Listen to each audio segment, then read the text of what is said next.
Hello, my name is Brad Clark. I am a professor at Bowling Green State University in Bowling Green, Ohio. And today I have been asked to talk a little bit about the art of puppetry for the Kalamazoo Institute of the Arts. I'm very excited about this. It's a subject that I find endlessly interesting and really delighted to be able to share it with a new group of people, hopefully to encourage some more enthusiasm for the subject and to get involved yourself. Puppetry has been very important to me. It's been the basis of both my research, much of my creative work. It's allowed me to travel and to meet people and see performances and do workshops. And it is just an extraordinary area. And it sort of is a bit of a secret outside of those of us who are enthusiastic about it. It seems like a very, very small little niche area of interest when in fact it's a massive area of interest, just like music or dance or any of the visual arts. So anyway, what I'd like to do is rather informally share some of the things that I find very interesting about it. I'll try not to get horribly academic about it, which is my want. But let's go ahead and start and look at a screen here so I can show you some images, because you really have to have images to talk about puppetry. So give me a second here. And there we go, the art of puppetry. The individual you're seeing here is actually a famous Japanese puppet maker named Tengo Hisu from the Tokushima Island area, legendary maker of traditional heads. And I'll be showing you some images from the Japanese traditional puppet theater, Ningyo Jorori, which often is called bunraku as well. Just to get started, I wanted to talk a little bit about some of the common styles of puppetry that we'll come across. And this is by no means an exhaustive list. Pretty much anything that you can move can be turned into a puppet. But very often we talk about hand puppetry, which you might be familiar with the Punch and Judy show. Shadow puppetry, where you actually cut flat images, often traditionally would be out of leather, and then show them on a semi-translucent screen with a backlight. And so the image here is Wayan Wija from Bali, Indonesia, is one of the most famous of the Balinese puppeteers or dalangs. The third one is from Rajasthan, India. This is a form of string puppet. In English, we very often call this marionette, which is ironic because, of course, it's a French term. But in French, if you add an extra N in there, it can mean any puppet. When we hear marionette, certainly in the United States, we generally mean a puppet which is manipulated from the top with strings. It can also be what we call a steel rod puppet, where you combine strings and a solid metal rod that goes into the head. Another form of true rod puppet, or the stick puppet, that's an image on the right from China, is a stick that goes through the body up into it. And you can combine these. So for instance, a puppet like Kermit the Frog is actually a hand puppet because Jim Henson's hand was in the head of Kermit, but then the arms are actually being controlled by steel rods. So it's a combination of rod and stick. And that's the beauty of this, is that you can combine in various ways. We have body puppets. Big Bird is a kind of body puppet. Jim Henson called them walk-arounds. But we also have a grand tradition of parade puppets in different parts of the world. So those are Bamara puppets on the left, not entirely traditional. These are really kind of modern, but when you say traditional, it can get a little complicated because traditions live and there's innovation. And so they pull from earlier forms and find ways to innovate in the modern era. On the right there is the Kwaher from, I'm not sure I'm pronouncing it correctly. I will probably make lots of pronunciation mistakes today. But this is from Nigeria. A relatively recent form, I believe it started in the 60s, it has a tremendous amount of importance in terms of transmitting social messages and social discussions about social issues, health issues, all kinds of things. Now, in the United States, and of course now around the world, we have balloons. And balloons were actually conceived of by a man named Tony Sarg, who was well known as both an illustrator, but also as the leader of a marionette string puppet troupe. Was very, very popular all over the United States. But he found himself involved in creating zero gravity marionettes, which is when you're watching the Macy's Day Parade, those are zero gravity marionettes. And then we have massive puppets that might be used for public spectacles, for parade. This elephant is the work of, well, it's hard to say. This one's probably from a performance by Royal Deluxe, but the puppet itself was created by the founder of another group called, oh shoot, I just completely blanked on the name. By Francois de la Zoy. And again, I think I'm probably mangling that pronunciation.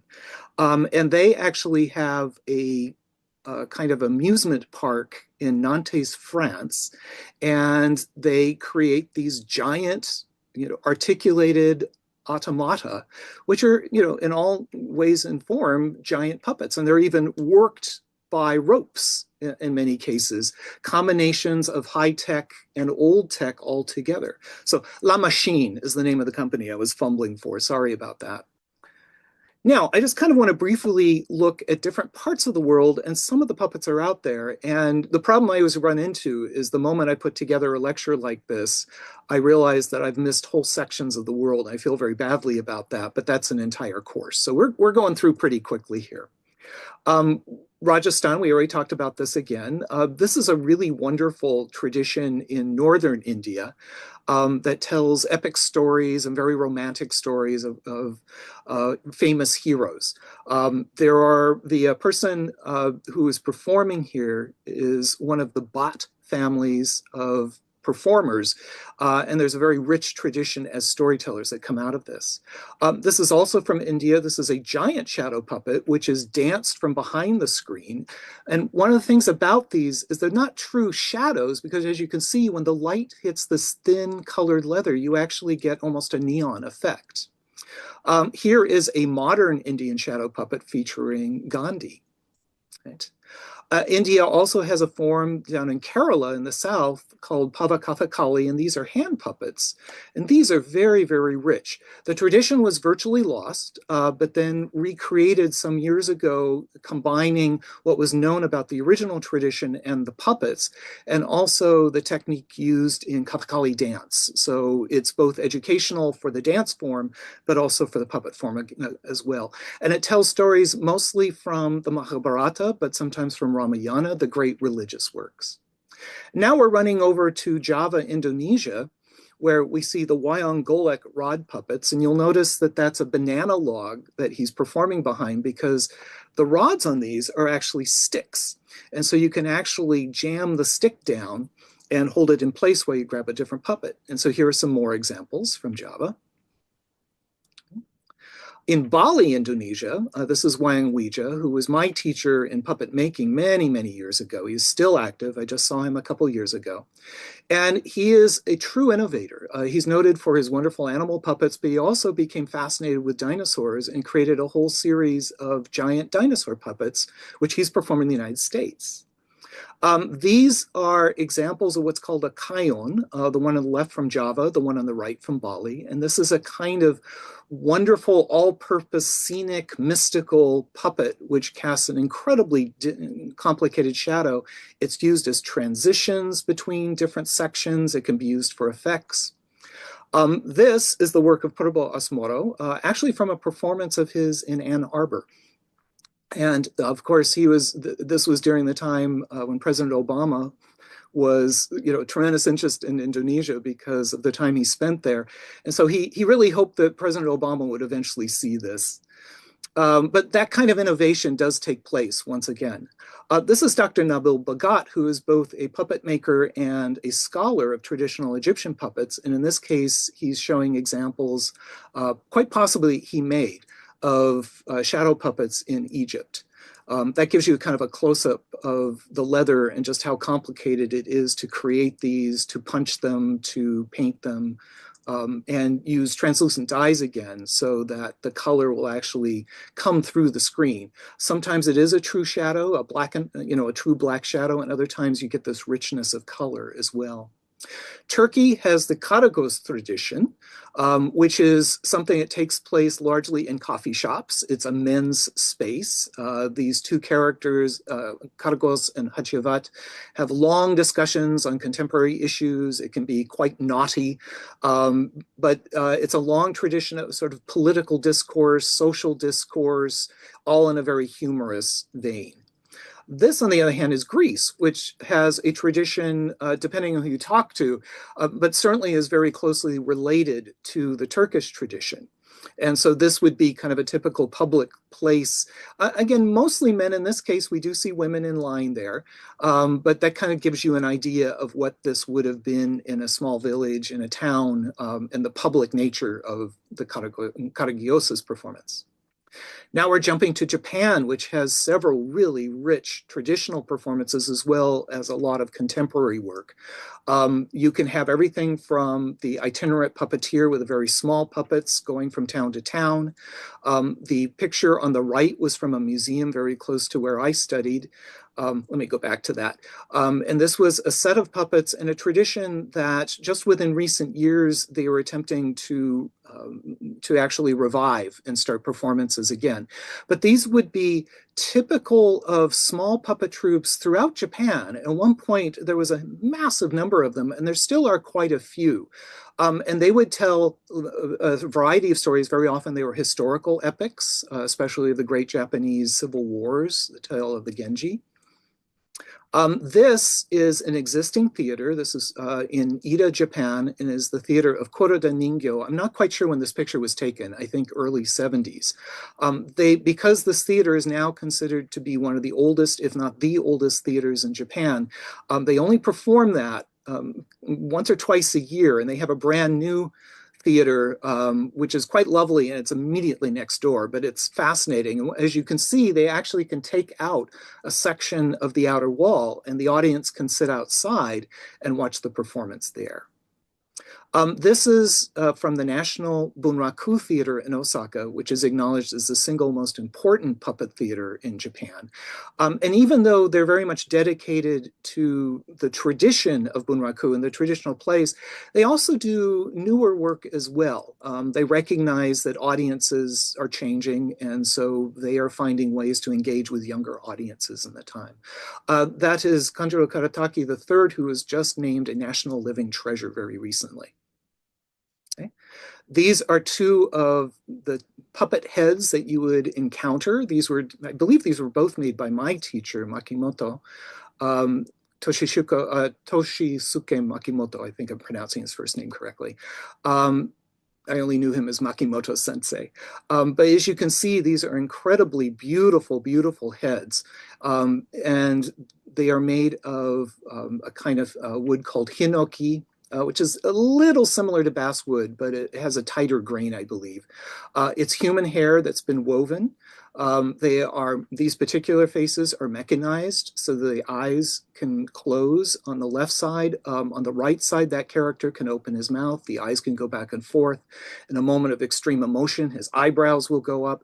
Very, very complex. Kind of similar to what you would expect from a ventriloquist dummy, but a different kind of mechanism inside. Now we're moving on to China. This was a picture I took many years ago while doing field work there. This is a shadow puppeteer who's actually engaged in a kind of purifying of the home where he was performing. These are some of his puppets. Once again, they're actually quite colorful when you look at them from the other side. China also has what we call a glove puppet tradition, a puppet that is on the hand. And so China actually has a tradition of one-man booths that could walk around in various ways. This one does not walk around, but it's still a single performer. And we actually got to see him perform. We were here this year. And these are several of his puppets. And if you notice, absolutely beautiful detail, both on the puppets and in the booth itself. it's really important to realize that even though we're talking about the art of puppetry, the art is a performing art. And so we judge the quality of the puppets really how well they work on stage as opposed to what they would be like if they were just hanging on a wall. That's kind of an important distinction. These are quite unique because the costumes for these particular marionettes were actually block printed, which is quite unusual. This is a much more common sort of approach, a lot of embroidery to the puppets, but these are actually block printed in silk. This was a set of puppets which was actually made up of two separate sets, half of which were of each set was destroyed during the Cultural Revolution in China, and then the remaining halves were brought together to form a full troupe for two brothers who were performing there. Puppets can have a religious aspect in various parts of the world, especially in Asia. And in this case, this is an all-day puppet performance, which actually went over several days. And for the most part, they don't have an audience. For the most part, people who are there are engaged in other parts of this family ceremony, but they do come at key moments to worship in front of the puppets and ask for various boons. So it's kind of an important distinction. They were actually kind of happy to have us there because we were really focused on the puppets, but it was just our little research group. In Taiwan, they have this wonderful tradition of giant puppets that come out of the temple and parade the city. And that's actually a picture on the right that I took, I think, back in 1982. Right. Vietnam has water puppets, and these are very, very unusual. I find my students are fascinated by water puppets because they are so unusual.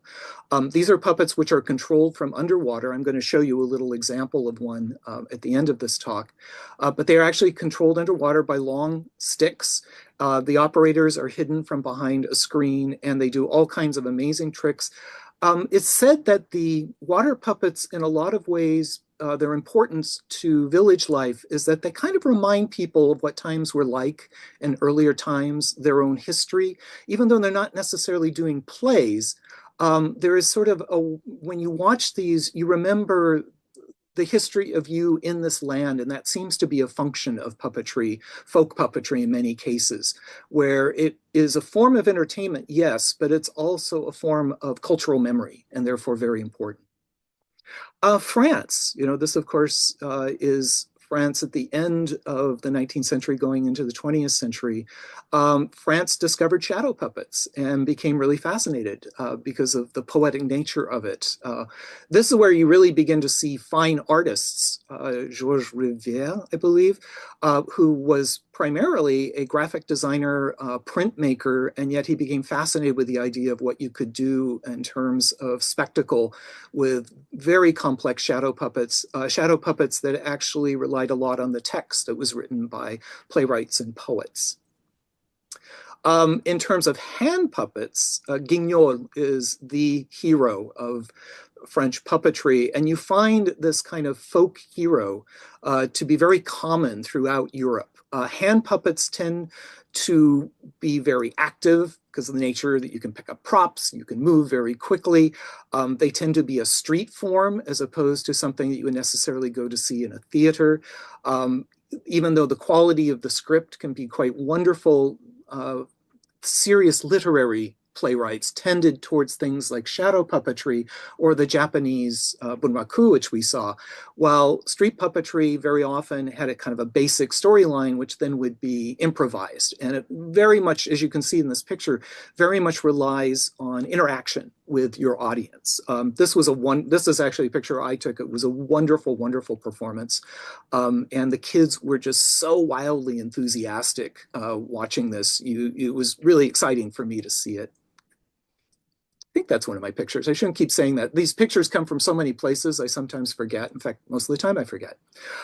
This, I believe, is Slovakia. It might be the Czech Republic, but the Slovakian and the Czech Republic tradition is shared.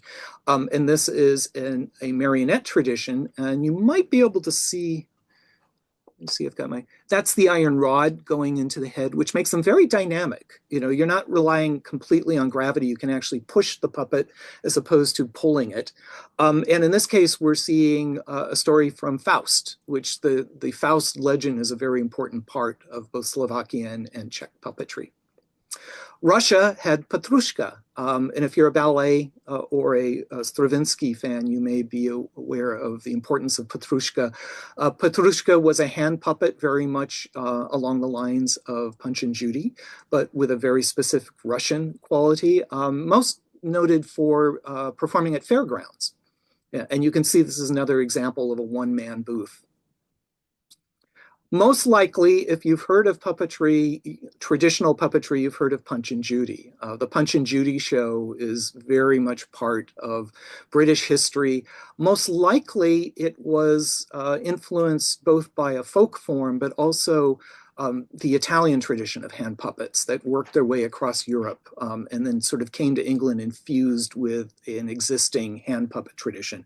Again, so much scholarship has gone into the origins of all puppetry, certainly Punch and Judy, way out of my knowledge base, but it's fascinating to read all the different theories. You can see that's actually part of a very famous painting over there on the right, and you can see a Victorian Punch and Judy show going there. But in fact, you know, most modern audiences, if they've seen Punch and Judy, it's likely they've seen it at the seaside. That's really where the early 20th century Punch and Judy kind of established itself. Okay. Now, Italian hand puppets, these are from Bergamo. This is a really interesting, in fact, both of them are very interesting because along the neck, you see the signs of goiter. And I've actually read an article about how folk puppets can actually be studied to indicate some of the health issues that might have been in place in the community at that time. This has just become traditional for these characters. These are not at all unique. Anytime you see these two characters, they have that goiter in the neck. However, probably Italy is even more famous for their string puppet tradition, which is very much tied into stories of the Knights of Charlemagne and the Orlando Furioso tradition. So these are a couple puppets. These are actually very, very large and very heavy puppets. These can be 40, 50 pounds easily and stand 3 to 4 feet high. This also kind of opens up something that's really important to note is that a lot of these traditional forms came to the United States and actually to the New World in general as part of immigration. And so this is Papa Mike Monteo, who passed away, I believe, in the 1980s.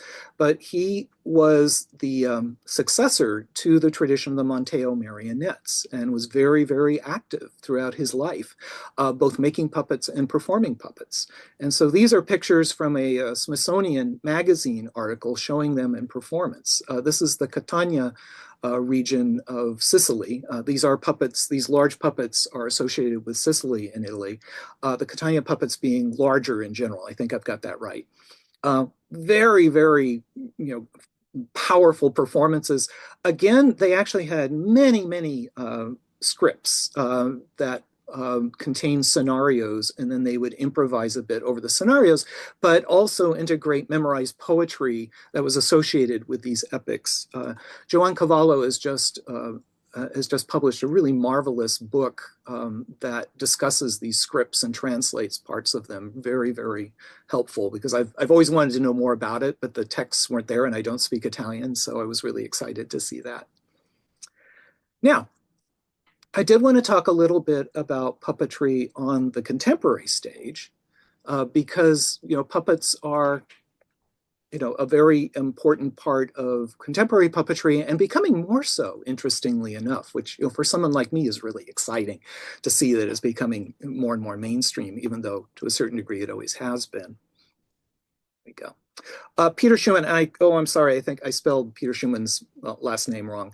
But Peter Schumann is the co-founder with his wife Elke of the Bread and Puppet Theater. Peter is still very active in his 90s. You may have seen him on tour. They're going on tour again, although he doesn't tour with the company, but he's still very much involved with the creation of these shows. Bread and Puppet Theater really became famous in the United States because of the political puppetry that they were doing all the way back in the 1960s as protest of the Vietnam War. jumped ahead there, of the Vietnam War. And so they have consistently found themselves out doing street performances, traveling the world to raise consciousness about progressive causes, to protest non-progressive causes. And Peter kind of took this tradition of giant European festival puppets and brought it with him and infused it with his own very personal sensibility. He came to the United States as a sculptor, and he found himself a bit frustrated by the artwork, the art world, the commercial gallery art world, especially in New York where he settled. So he developed what he called the Cheap Art Manifesto, which really was an anti-elitist approach towards the arts. And he found that puppetry, and especially giant puppetry, was a way for him to really enjoy his creativity on an epic scale. And became very, very successful doing it. It's one of the most famous American puppet companies in the world. Okay. Now, Martin Robinson, who, and actually, because I'm not quite sure which production this is from, I'm not sure if he personally made this, but Martin Robinson, you may know him as Telly Monster and Mr. Snuffleupagus on Sesame Street. But Marty Robinson created the very first Audrey 2 for the first production of Little Shop of Horrors, and also for the Broadway revival.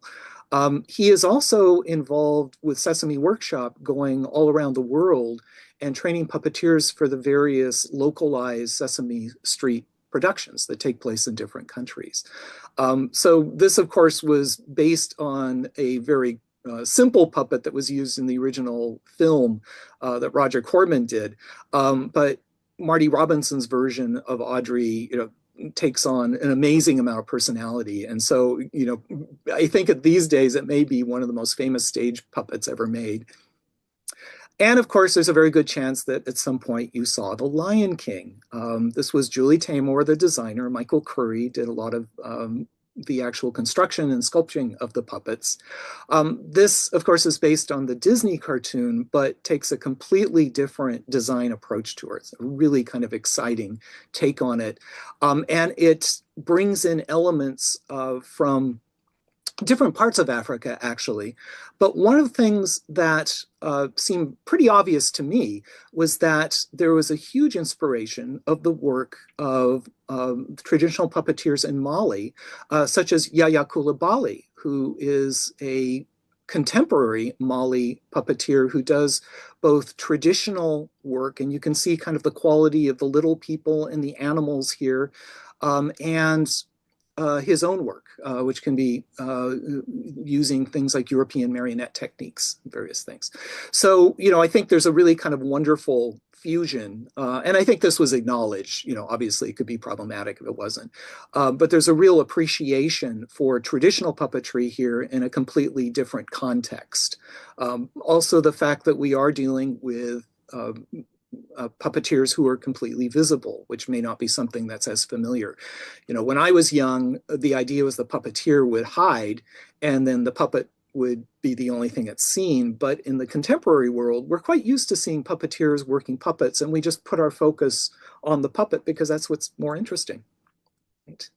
Avenue Q, which of course is a parody, both an homage and a parody to Sesame Street, and you see the Henson style puppets there. And the Addams Family, Basil Twist was the puppet genius who did this. Basil actually literally is a genius. He received a MacArthur Foundation grant for his work in puppetry. And so he's very, very famous and has done all kinds of interesting work. Right now, the puppets of My Neighbor Totoro, which is a stage production, I believe it's the Royal Shakespeare Company in England, done in collaboration with the Jim Henson Company. Those are Basil's puppets there too. So he's very, very active in a wide variety of venues. This is actually the people standing around in black. This was a photograph I found online. It's actually from a rehearsal for the show. I've seen the show. I saw the show in New York, and the puppetry in it was absolutely magical, and just on a whole new scale. And then this is Handspring Puppet Company in South Africa. Because we are talking about the Kalamazoo Institute of the Arts, you probably are aware of the South African animator and visual artist who directed this production. And of course, once again, I have gone blank, so forgive me, it'll come to me in a second. But he directed Wojciech on the Highveld. And this is a Buchner play that has then been translated and localized into the situation in South Africa. The Handspring Puppet Company does a variety of very sophisticated performances, very often dealing with issues that are specific to South Africa in terms of the social situation. It is a company which, as much as was legally possible in the days of apartheid, managed to combine the efforts, and of course now is a completely mixed company. I am not quite sure how active they are these days because I've noticed I haven't seen new productions specifically coming out of Handspring, so that's something I need to look into.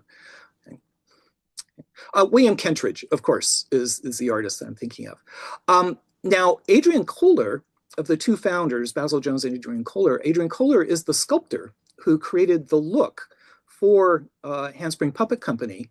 And he was brought in, along with Adrian, to teach the puppeteers by the National Theatre of England to create the horse for Warhorse. And of course, this was phenomenally successful and has toured all over the world. If you get to Atlanta, we'll talk about this in a second, but the Center for Puppetry Arts Museum in Atlanta, Georgia, actually has one of the horses from Warhorse, which came to us through a very generous donation of Cheryl Henson. I'm not sure, because of conservation purposes, just like any museum, it goes on display and then goes off display. So I'm not sure as of today whether it's on display, but it is a spectacular creature and actually larger than a real horse because you actually have to get people inside and the main character actually rides the horse. It's an extraordinary thing to see it in performance. And in this case, it's a beautiful work of art, which is also a phenomenally functional puppet. Handspring was involved in some way with Little Amal, and I think that they actually built Little Amal, but again, don't quote me on that. I need to go back to my notes. But you definitely see some of the influence there. Little Amal was in Detroit not that long ago. I think it was only last year. She is a project which has gone all over the world to raise consciousness of the plight of refugees and has had phenomenal reception wherever she's gone. And it really speaks to the power of the puppet to raise consciousness and to raise attention in the general public. Some people, I'm sure, come and it's giant puppets, so it's exciting. Others, are very moved and find themselves really linking in with the image. And this is, of course, very much the work of Bread and Puppet Theater, which has had an influence on other companies around the world, including Hardy the Beast puppetry in St. Paul, Minnesota. Now, we also have this whole category of stadium spectacle puppets. Walking with Dinosaurs was based on, I believe it was the BBC, did a video series on dinosaurs. And this turned into a live action spectacle that was done by Creature Technologies in Australia. These are really remarkable creatures. One of our former students actually ended up touring with the company. And what's fascinating is that each of these dinosaurs has a very lightweight skeleton inside of aluminum. And all that musculature, all that skin is essentially a big balloon with a skeleton inside. And when they come off stage, they deflate them. And it's sort of fascinating. I got to go backstage and it was this entire troupe of little old geriatric puppets, dinosaurs. But on stage, they are absolutely phenomenal in terms of their believability. And a lot of the mechanism, the facial mechanisms, the way the heads turn, the jaws, are actually being done by remote control. So they are, in some ways, they are very traditional in that there's direct contact with the puppets. In other ways, they are completely high tech because so much of the manipulation is actually being done from a distance by what they call voodoo puppeteers. Creature Technologies developed the musical King Kong, first done there, and then it did play Broadway, not very long, unfortunately, but the puppets were just absolutely extraordinary. Anyone who saw them just said it was one of the most amazing things they had ever seen. So here's a close-up. This is actually not the Broadway production. This is the earlier one. But the basic approach to it is very, very similar to what you would have seen with the Walking with Dinosaurs puppets. So there is a structure inside which then is built up in various ways, tougher than just inflating it because it was a different kind of performance. But you actually would see people. I don't know how well you can see strings here, but there was actually an entire team of puppeteers called the King's Men, dressed in black, full view of the audience. And they spent the entire performance leaping up and down on these ropes in order to manipulate the puppet, and including things like crawling up the back of Kong and then jumping off to raise an arm. It was an amazing, amazing performance. And there he is. You can see the King's Men surrounding and kind of get a sense of what he looks like. This was combined with very, very sophisticated projection systems. So Kong could run and you would see New York moving behind him in real time. Really an extraordinary combination of traditional techniques and high technology. And then this is Spirited Away. This was a recent Japanese adaptation of the Studio Ghibli film, which featured lots of puppets. So we have puppets both featured in the English production of Totoro and then the Japanese production of Spirited Away. And then The Life of Pi, which had this amazing tiger. And this is the entire, if you know The Life of Pi, either the film or the book, The Life of Pi takes place on a boat with a boy and a tiger. So the tiger, just like Kong, these are major, major characters. They're not just little characters that sort of come in. And the fact is that we now have audiences that will watch these performances in a contemporary setting, not necessarily a traditional setting where people kind of have an understanding of what's expected, but in a contemporary setting where they're willing to suspend disbelief and buy into the life of the puppet, which is exciting. So we've been talking about live action puppets for the most part here, although there's a little bit of automata, which is certainly another form of puppetry. But I want to talk a little bit about puppets in film. Right. We have both puppets which are manipulated in front of the camera. In this case, if you know the Thunderbirds, which is probably the most popular of the super marionation television series that Jerry Anderson put together. This is from Fireball XL5, which I grew up with as a kid. It was kind of a baby boomer thing because it was the first of the series to show up in the United States, I believe. Super marionation are literally, marionettes. They're somewhat high tech in that they have jaws that move because of an electronic solenoid, which was tied to a pre-recorded soundtrack. One of the things about television and film is that you have close-ups. And so there are different needs. If you are doing a small puppet from a distance on a stage, very few puppets actually open and close their mouths in time with the actual soundtrack or even a live vocal thing. It's just not necessary. You might have puppets such as the Japanese puppets, which will open their mouths very dramatically during emotional moments. But in terms of just kind of doing dialogue, it's not that necessary. When you get into close-up, suddenly it becomes very important. And so the way Jerry Anderson worked this was with this electronic system in fairly large heads. And in his later productions, the heads got smaller and smaller and closer to human proportions, simply because the electronics over time in the 60s going into the 70s and 80s got smaller and smaller. So he could do that.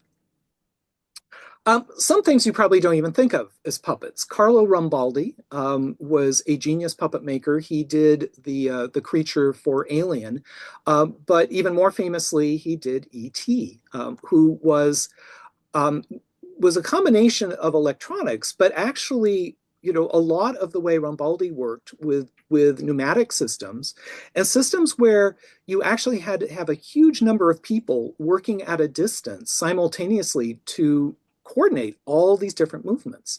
And this was very, very common in the great fantasy films of the 70s going into the early 80s.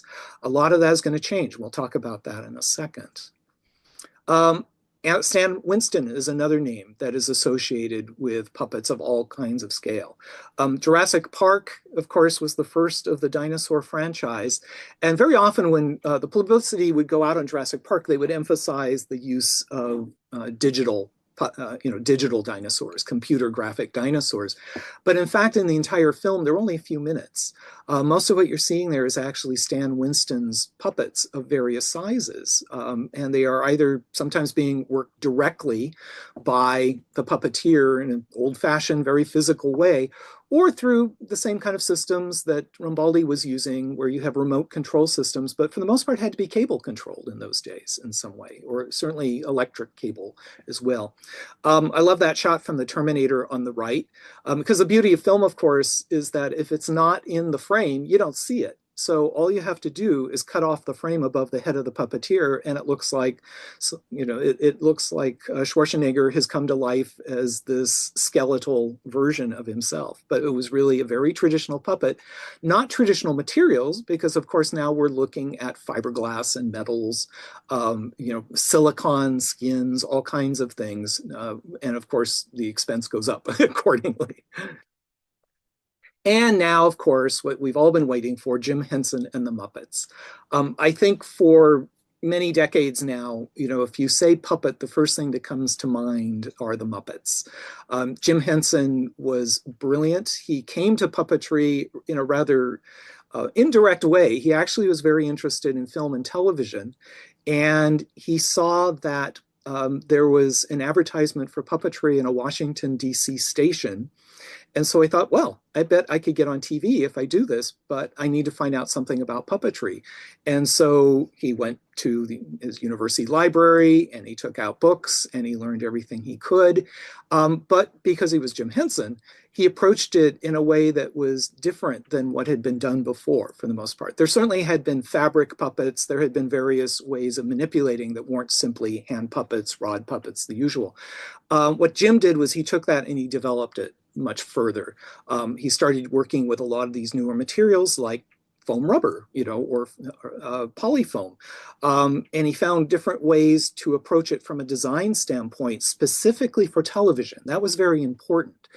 If you're looking at a string puppet like Howdy Doody on early television, it's still pretty much a stage puppet, but the Muppets were meant for film. They were meant for TV. They were meant for the screen. And Jim actually understood how cameras worked, how different lenses have different effects on what's in front of them. And he used the rim of the television monitor as his stage, essentially. He didn't have to build a stage and have the puppets appear from behind the stage in front of a camera. The camera itself created the stage. And so his puppets were very, very specific for that. He had a lot of experience doing both variety shows and commercials by the time Sesame Street came around. And so he was kind of perfect for a children's television show, which was trying to use kind of advertising techniques to teach things like reading to children. And so he developed a series of puppets that were somewhat simple compared to some of the things he had done before, because they realized that children responded to certain colors, to certain shapes, that you didn't want them to be as complicated as they might be otherwise. And that was very, very successful. After that, he found himself invited to England to do the Muppet Show. So he left for the Muppet Show, and Kermit had, by this point, had sort of started as one of his first characters and evolved into a frog. He was not a frog at first. But he created a whole new set of characters that could do the Muppet Show in England and sort of created a whole other world, kind of the extended world of Jim Henson. And of course, in the 70s, the Muppets were unbelievably successful and they keep coming back, in various ways. So they are perennials. Jim, on the other hand, never rested on his laurels. He could have easily just sort of done Muppets for the rest of his life, but he was fascinated by other kinds of puppetry. He was very interested in world puppetry and became one of the founders of Unima USA, which is the American branch of Unima, which is an international puppetry organization. Jim had gone to gone to Europe and seen all kinds of different forms of puppetry there that he was completely unaware of beforehand because they weren't very well known in the United States. And he felt this was very important. He did a series of television specials that spotlit various puppets from around the world. He was very supportive of other people's efforts to learn more about them. And he himself was interested in how puppets could be used in different ways in film. So as you can see here, The Dark Crystal, which is an entire film of nothing but puppets. You know, it's by definition a special effects film, live action special effects film without a single human character. And in these days, they're still being worked physically, directly. You have bicycle cables are running from the puppet to a series of people with those levers behind. But by the time you got to Labyrinth, which did have human characters, they realized that for some characters, you really needed to have a way of controlling them without this spaghetti of cables going from them. And so he began developing radio-controlled devices and actually won patents and awards for this because it was really a very new thing. And this was the thing that people don't realize about Jim Henson was how much he supported all kinds of new technologies and new research into technologies. Really, really important. And so if you do a Google patent search and look for Jim Henson, you'll be amazed by how much you find there. It's really very exciting. And of course, that's Sir Didymus. That's actually in our museum in Atlanta. Now, because Jim was working in England, there was a lot of conversation with other filmmakers. So even though Yoda is not a Jim Henson creation, of course, Yoda was performed and continues to be performed when he appears, at least vocally, by Frank Oz. So Yoda appeared for the first time in The Empire Strikes Back and was created by Stuart Freeborn, who is really better known as a special effects makeup artist. But special effects makeup artists were working with things like foam latex, you know, which is very similar to cosmetics. Those little round cosmetic sponges are the ones that are little wedges. It has a skin-like texture. Nowadays, puppets are likely to be made out of thin silicons, but they had the technology. They knew how to sculpt. They knew how to process these materials. So it was not unusual for people doing special effects makeup for fantasy films to actually have somewhat of a puppet background there as well. This photo on the right is kind of a wonderful photo where, you know, both the Muppet team and the Yoda team all kind of met at the same place. Yep. Move on. And of course, we have Grogu from The Mandalorian, who is a good part of the time an actual physical puppet and became phenomenally successful. The actors like working with actual puppets. And of course, if you see him full, you know, if he's full figure and he's running along, he's CGI, he's some kind of digital effect. Also, there's a lot of animatronics. He's a very, very complex puppet, but parts of it really are rods on arms. And in our digital age, you can erase those arms fairly easily. And that makes all kinds of possibilities with physical puppets that wouldn't have existed 20, 30 years ago in film because you didn't have a way of eliminating the puppet operator. So that's kind of a whole new thing that's possible.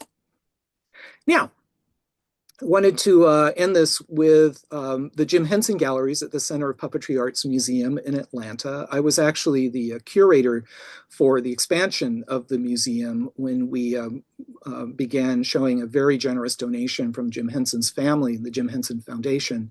I think I have that entity correct. I may be incorrect, so I apologize if I got that wrong. But certainly the Jim Henson family.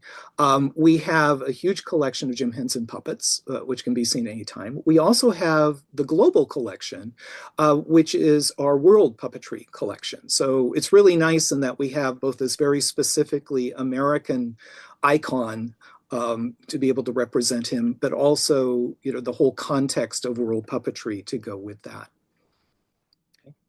Now, one of the reasons I'm giving this talk, and I was very fortunate in that I actually got up to Kalamazoo a couple of weeks ago and got to see Ju Young Che's, I hope I pronounced her name correctly, I apologize if I did not, her exquisite exhibit at the Institute of Arts. Really, really exciting work.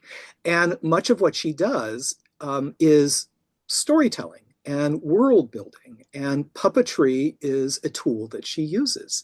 As you can see, there's a Jim Henson aesthetic influence here, but she's very much doing her own thing in these marvelous video vignettes, which they are showing in the gallery. So if you haven't gotten to the Institute yet to see this, you absolutely must. It was really, really exciting. And so I'm really delighted to, in a very minor way, being associated with this. Now, because Kalamazoo is a really exciting place to be right now when it comes to puppetry, I wanted to talk a little bit about puppets and stop motion animation. The name Willis O'Brien probably is not that well known to you, I imagine. Willis O'Brien became fascinated with the possibilities of stop motion animation. In other words, puppet objects which can be manipulated bit by bit in front of a camera. You move the puppet, stop the camera, move the puppet, stop the camera, move the puppet, stop the camera. When you play that back, you have movement. That's stop motion puppetry. I became fascinated with the possibilities of this. And we actually have films that he made when he was about 18 years old in the Library of Congress collection. Kind of crude, if to be honest, by modern standards, but it was 100 years ago. And amazing to think that this young man kind of figured out himself, and he did what he had to do. He learned to draw, he learned to sculpt, he learned animal anatomy, he learned human anatomy. If you want to talk about the art of puppetry, which hopefully we have been throughout this, even though I know I'm emphasizing performance, Willis O'Brien in the animation world really combines those two. The Lost World was probably his first true feature film. I think there's another film that's been lost, but I'm not sure how long it was. This one we still have. You can actually find this on YouTube. And it gave him a chance to work out his techniques because he was fascinated with dinosaurs and he wanted to bring them to life. And you have to remember at this time in history, the representation of dinosaurs was relatively new. We didn't have this long history of knowing what dinosaurs look like. There was still a lot of speculation. And so for him to bring dinosaurs to this still very new medium of film was exciting. But what we really know him for is King Kong. King Kong is certainly the single most important film he ever made. We are still seeing King Kong films. King Kong started as a film. And so every time you see one of the newer films coming out, what you're seeing is a callback to the work of Willis O'Brien in these early days. King Kong could not exist without his ability to bring that puppet to life. Really an extraordinary thing.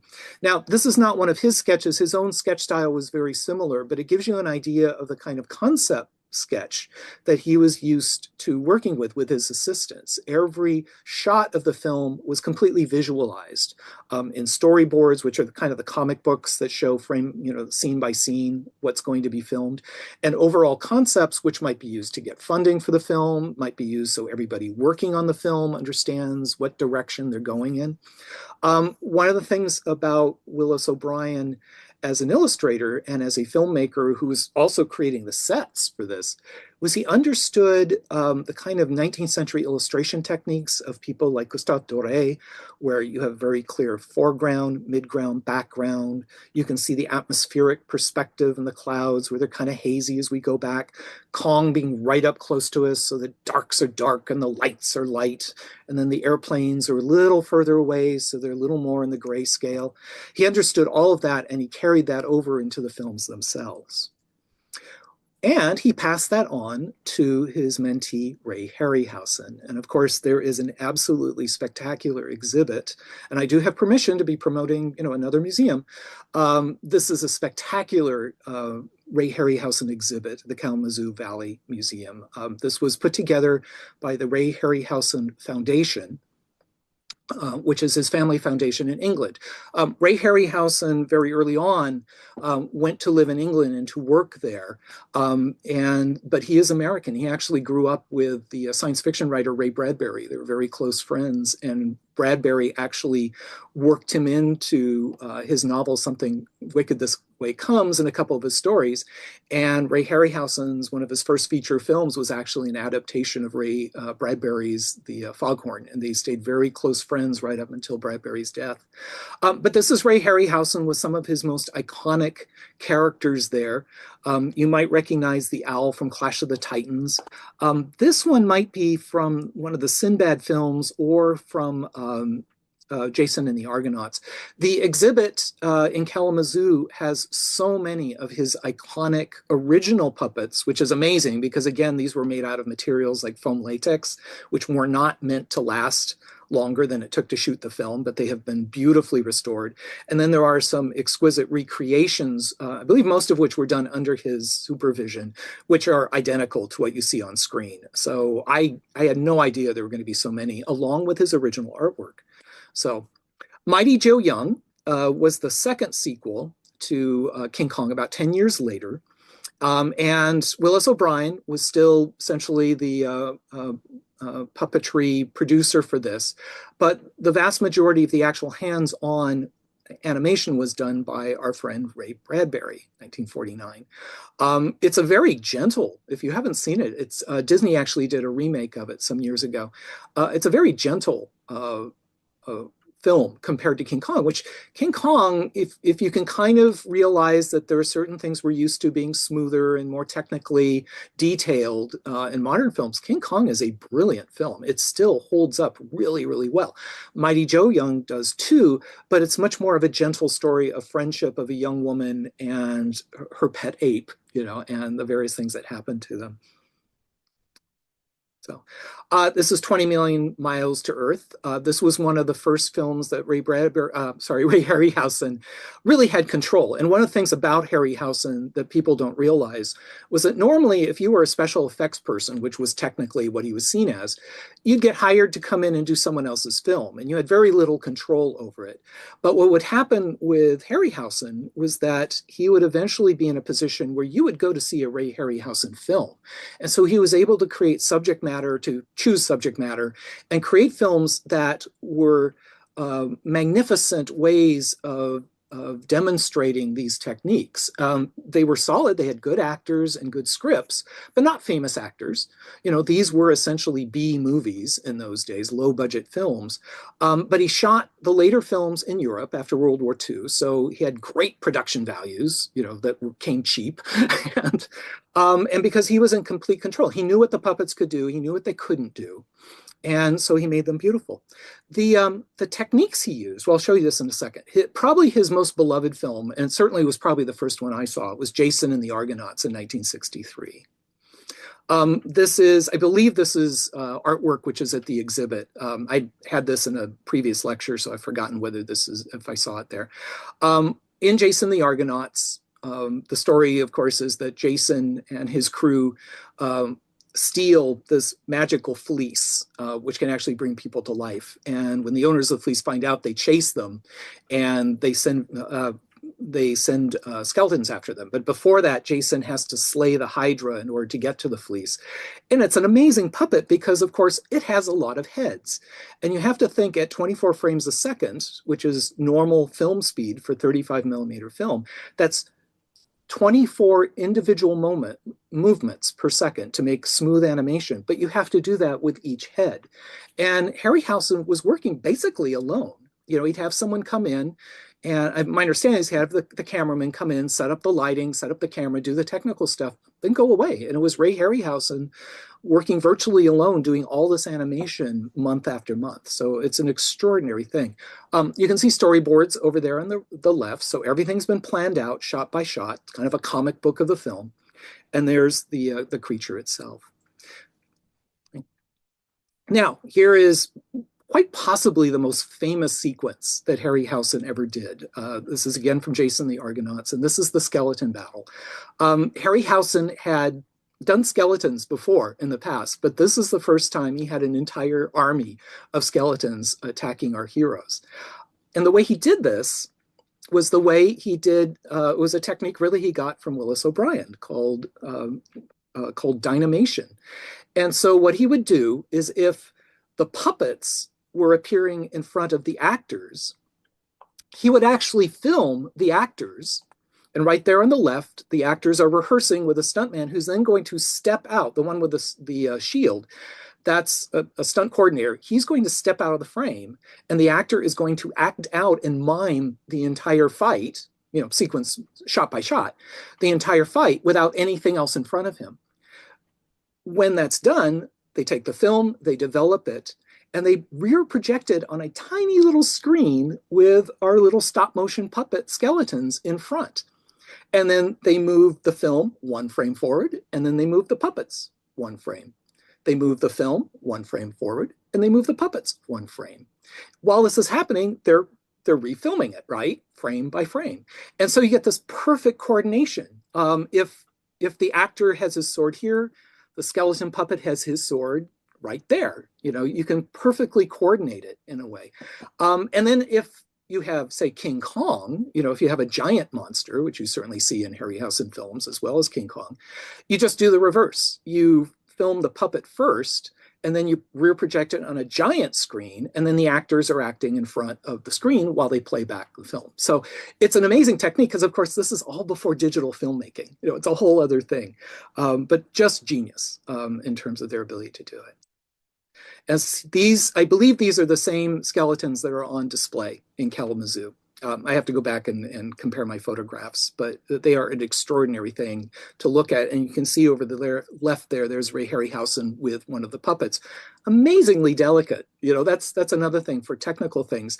He worked with his family. His father did a lot of the little internal metal skeletons for him over time. Okay. So that is the end of that part of it. I just have a couple more minutes here because I want to show you.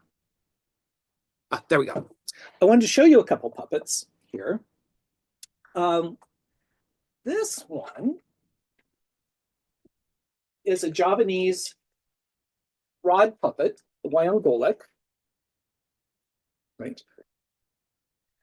Really quite simple. You know, there's a stick going up through the body. There's a hole in the body, and there's a stick that goes up and goes into this head, right?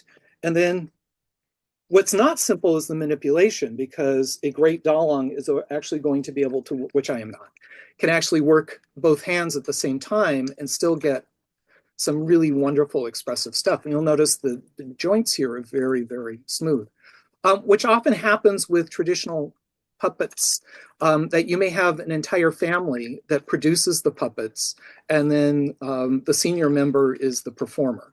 Nowadays, you actually have specialized carvers as well. This actually came from a workshop as well.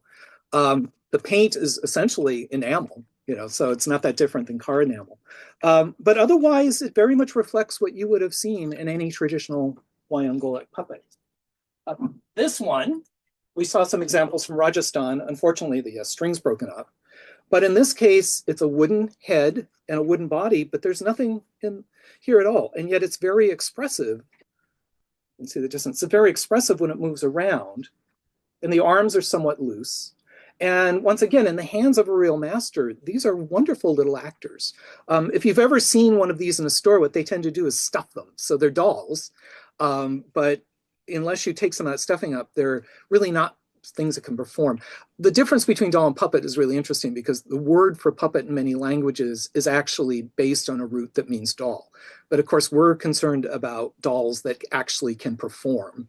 And you can get into, you know, large arguments over, is it a doll, is it a puppet?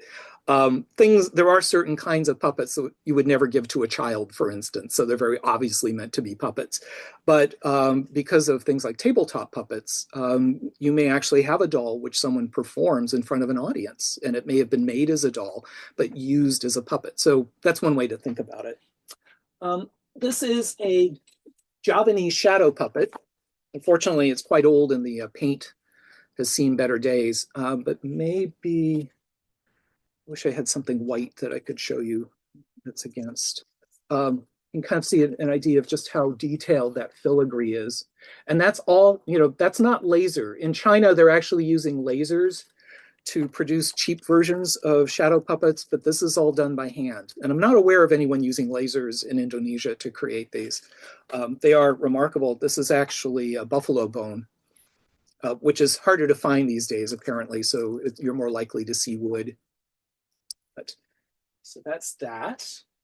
Now, this is an example. This is probably not meant for performance. This is from Tunisia. It seems pretty obvious that there's an Italian influence on this. And I've been trying to find whether these actually were used for performance to any great degree. These ones definitely were not. These were souvenir items. And I'm not sure they ever were. So there are puppets which are produced very much in a traditional way, but they may never actually see an audience. And that's actually very important to puppet makers because, a lot of the puppet families, the performing families, they have their puppets already. They don't need more puppets. So if it weren't for tourism, a lot of makers would not be able to make a living and their techniques would be lost. And that is still a problem worldwide anyway. It's not a terribly lucrative profession. Relatively few people know how to make puppets, and traditional puppets in various cultures. So, but tourism actually is a positive thing in this case. And this one, this was actually for a production that we did here at BGSU. I carved it. Liz Lee created the costumes for it. So I'm not showing off my own work, but I did want to show you the idea of a steel control and one going into the head, which lets me do very strong movements. Back there. Lets me do very strong movements that wouldn't be possible if it were all string. On the other hand, this hand is string. And so there's that. This was meant to emulate the kinds of puppets that you would find in Czechoslovakia. And this is a Vietnamese water puppet that I picked up in Hanoi. This would have been used by the Hanoi troupe. It probably became waterlogged, and therefore which happens with wood when it's been working in water for a long time. Normally, traditionally, the puppets themselves might be somewhat buoyant because of the wood used. These days, they're just as likely to put a big chunk of styrofoam underneath it, and that's what keeps it afloat. This one actually is based on a Vietnamese legend where the hero is given a sword. Unfortunately, it's kind of rusted up here, but this powerful turtle rises from the water with a sword in his jaw, and the hero takes it, and then it's returned to the puppet, and so the jaw would actually open and take it and then go down. So you might be able to see some strings here, but unfortunately he's rusted over time. Then this is a really wonderful unpainted Chinese head. And you can see a lot of the Chinese heads have some really interesting mechanisms in there to be able to do strong emotions. Again, this would not be something where we would talk, simply if you had a warrior who was about to go to battle and wanted to make sure everyone knew how angry he was, this would be very effective for that. Okay. And this is something I bring into my animation class, so forgive my face there. This is actually a lamp, right? But this is very similar in a crude way to the armature of a stop motion puppet. So inside you have the skeleton, you have these little ball joints which are tightened up, and it allows you to move frame by frame, in a variety of ways. The real ones, of course, are much more sophisticated and they're going to hold their place. This one just flops over if you do this for too long, but I kind of got a kick out of that. Or it could be as simple, and this is something you can do at home. Plasticine, the original Gumby for those baby boomers will recognize this. This, of course, is rubber. It's a toy. But the original one was plasticine. This one has wire inside. You could put wire inside of clay. Wallace and Gromit originally were all clay. Now the bodies, I believe, are silicone, but the heads are still plasticine clay, which doesn't dry out. So, it's a technique that's been around since the silent era. And Wallace and Gromit are probably the most famous practitioners of it now. So I think that's kind of what I have for you today. I realize that was a lot, but the nice thing about this being pre-recorded is that you can stop at any time and my feelings won't be hurt. But thank you so much. I'm absolutely delighted to be able to do this. If you are interested, in looking into this further, there are two major organizations in the United States, the Puppeteers of America, which actually has a guild in Detroit, and Unima USA. They both have websites, and these are ways that you can connect with other people that find this material interesting, and learn techniques. And people are really wonderful because you find people come from all these different backgrounds, and they're unified by this interest in this crazy puppet world. Nicest people you're ever going to meet. It's just great. And no one cares. People love, beginners. The professionals are tremendously respectful. One of the really nicest people I have met in this world is a man named Philip Huber that I just saw at a small festival in Michigan a couple months ago. Phil's on Broadway right now with Boop the Musical, doing Pudgy the Dog.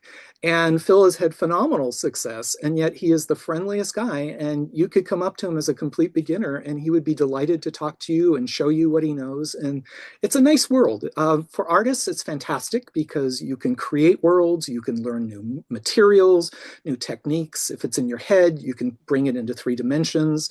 And once it's there, it's like, well, I've got to do something with it. So you end up performing, which is actually how this guy started. Originally, I was just trying to learn how to carve Czech heads, and I suddenly realized I had so many of them I needed to do a show. So over a 5-year period, it turned into The Adventures of Baron Munchausen. That's actually the name of the film, but it was the story of Baron Munchausen, sorry. Please look at it. As I said, Unima USA is the American organization that Jim Henson found that's part of the international organization. And so if you're interested in international puppetry, that's a really good starting place. There is also WEPA, W-E-P-A, which is the World Encyclopedia of Puppets. What's the A stand for? World Encyclopedia of Puppet Arts. World Encyclopedia of Puppet Arts, which is both in French and English, and a lot of the pages are in Spanish now. Again, website, you can search it and it will tell you anything you want to know about puppets from almost any country on the planet. It's very well, it's been a project that's been going for years, and it's just a great, great resource. And of course, I can be reached at Bowling Green State University, B.Clark at bgsu.edu. Please, if you're curious or wondering about resources, let me know. I really do enjoy sharing this stuff. It's exciting. So I think I've taken up enough of your time, a little less than I usually do and a little more than I intended. So all the very best, and thanks for tuning in. And thank you, of course, to the Kalamazoo Institute of Arts.